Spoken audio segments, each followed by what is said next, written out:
지금 시장을 보면요. 완전 축제 분위기죠. 사상 최고치거든요. 그런데 말이죠. 월스트리트의 최고 분석가들은 바로 지금 경고등을 켜고 있습니다. 이상하죠? 그들은 우리 눈에 보이는 이 화려한 표면의 시장과 그 아래에 숨겨진 거대한 위험, 즉 심층의 시장이라는 두 개의 다른 세계를 동시에 보고 있기 때문입니다. 오늘 이 두 세계의 충돌을 분석한 보고서를 통해 시장의 진짜 얼굴을 한번 들여다보겠습니다. 네, 바로 이거예요. 이게 오늘 우리가 파헤쳐볼 가장 중요한 질문입니다. 지수는 역대 최고점인데 왜 전문가들은 불안해하는 걸까요? 이 질문의 답을 따라가다 보면 아마 시장을 보는 눈이 완전히 달라지실 겁니다. 자, 그럼 먼저 모두가 보고 있는 그 화려한 표면의 시장부터 한번 볼까요? S&P 500이 7,000을 찍었습니다. 와, 정말 상징적인 숫자죠. 이 심리적 저항선을 드디어 뚫어낸 거예요. 겉으로만 보면 모든 게 완벽한 상승장처럼 보입니다. 네, 진짜 말 그대로 파티 분위기예요. S&P 500은 7,000 넘었고요. 나스닥은 무려 12일 연속 상승. 이거 2017년 이후 최장 랠리입니다. 지정학적 리스크도 좀 잠잠해지는 것 같으니까 사람들 관심은 다시 기업 실적이 얼마나 잘 나올까 이쪽으로 싹 쏠렸죠. 겉보기엔 정말 이보다 더 좋을 순 없어 보입니다. 하지만 이제부터가 진짜 이야기입니다. 이 화려한 축제 커튼 뒤로 한번 들어가 보시죠. 시장의 첫 번째 균열이 보이기 시작하거든요. 바로 우리가 애써 외면하고 있던 아주 끈적끈적한 인플레이션 문제입니다. 자, 이 표를 한번 보세요. 인플레이션의 세 가지 얼굴이 딱 보입니다. 좋은 소식, 나쁜 소식, 그리고 좀 보기 불편한 진실. 이렇게 세 가지요. 시장에 환호한 건 딱 하나, 예상보다 낮게 나온 근원 CPI, 이거예요. 좋은 소식이죠. 그런데 에너지 가격 때문에 헤드라인 CPI는 올랐고 사실 더 중요한 슈퍼코어 인플레이션은 연준 목표치의 2배가 헐쩍 넘는 4.6%를 기록했습니다.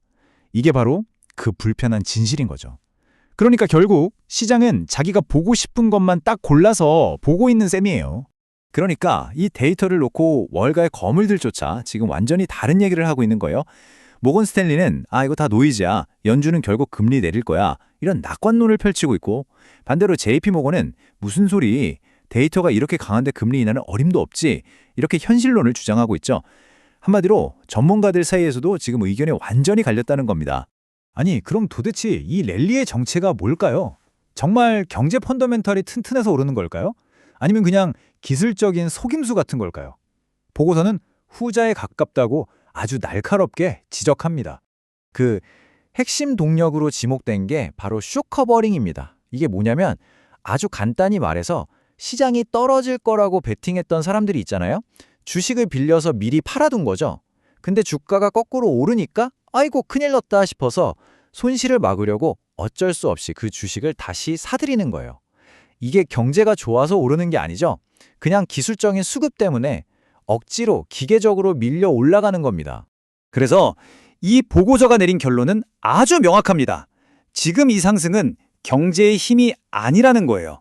하락에 베팅했던 세력들이 항복하면서 만들어낸 거대한 기계적인 움직임일 뿐이라는 거죠. 그리고 이런 쏠림 현상은 정말 위험 신호입니다. 이 차트 한번 보세요. S&P 500 지수 전체에서 딱 10개의 기술주가 무려 41%를 차지하고 있어요. 나머지 490개 기업이 59%를 차지하는 거고요. 이게 무슨 뜻이겠어요? 소수의 대장주 몇 개가 시장 전체를 그냥 멱살 잡고 억지로 끌고 가고 있다는 겁니다. 이건 정말 불안정한 상승이죠. 하지만 이 보고서가 지적하는 가장 치명적이고 또 가장 깊숙이 숨겨진 위험은 지금부터입니다. 아무도 제대로 쳐다보지 않는 사이에 금융 시스템 전체의 현금, 그러니까 돈이 말라가고 있다는 거예요. 이 숫자 한번 보시죠. 7,800억 달러. 어마어마하죠? 이게 지금 미국 정부 계좌 TGA에 쌓여있는 현금입니다. 원래 이 돈은 시장에 돌면서 경제를 활성화시켜야 할 돈인데 지금 정부 금고 안으로 그냥 진공청소기처럼 싹 빨려 들어가고 있는 겁니다. 그런데 진짜 심각한 문제는 따로 있습니다. 그동안 정부가 이렇게 돈을 빨아들여도 충격을 막아주던 일종의 비상금 창고가 있었거든요. 바로 연준의 RRP 계좌인데요. 그 잔고가 이제 1억 5,800만 달러. 사실상 제로, 바닥에 나버렸다는 겁니다. 그래서 보고서는 이 상황을 정말 기가 막힌 비유로 설명합니다. 방 안이 연기로 가득 차기 시작하는데 소화기는 이미 텅 비어 있다. 시스템의 돈줄은 계속 마르는데 위기가 터졌을 때 막아줄 안전장치는 이제 없어져 버린 거죠. 자, 그럼 이제 어떻게 될까요? 이 화려한 표면의 시장과 저 깊은 곳의 유동성 위기, 이 두 세계가 정면으로 충돌하면 과연 어떤 미래가 펼쳐질까요? 보고서는 두 가지 시나리오와 함께 궁극의 위험 하나를 제시합니다. 앞으로 시장 앞에는 크게 두 갈래 길이 놓여 있습니다. 하나는 시나리오 A, 랠리가 계속되는 장밋빛 미래죠. 빅테크 실적이 기대를 뛰어넘고 S&P 500이 7,100을 돌파하는 그림입니다. 반면에 시나리오 B는 유동성 붕괴 시나리오예요. 정부의 현금 흡수가 임계점을 넘으면서 S&P 500이 6,700선 아래로 무너지는 정말 최악의 상황을 가정한 거죠. 그리고 시장이 지금 가장 안일하게 생각하고 있는 꼬리 위험, 그러니까 블랙스완은 바로 이겁니다. RRP 잔고가 완전히 바닥 나면서 단기 자금 시장이 마비되는 거예요. 그렇게 되면 경제 펀더멘털이랑 상관없이 모든 자산이 그냥 동시에 투매되는, 마치 2020년 팬데믹 때처럼 금융 시스템 자체가 완전히 얼어붙을 수 있다는 가능성입니다. 그래서 이 보고서의 최종 결론은 이렇습니다. 단기적으로는 이 기계적인 수급의 힘이 시장을 조금 더 밀어올릴 수 있기 때문에 전술적으로는 중립이다.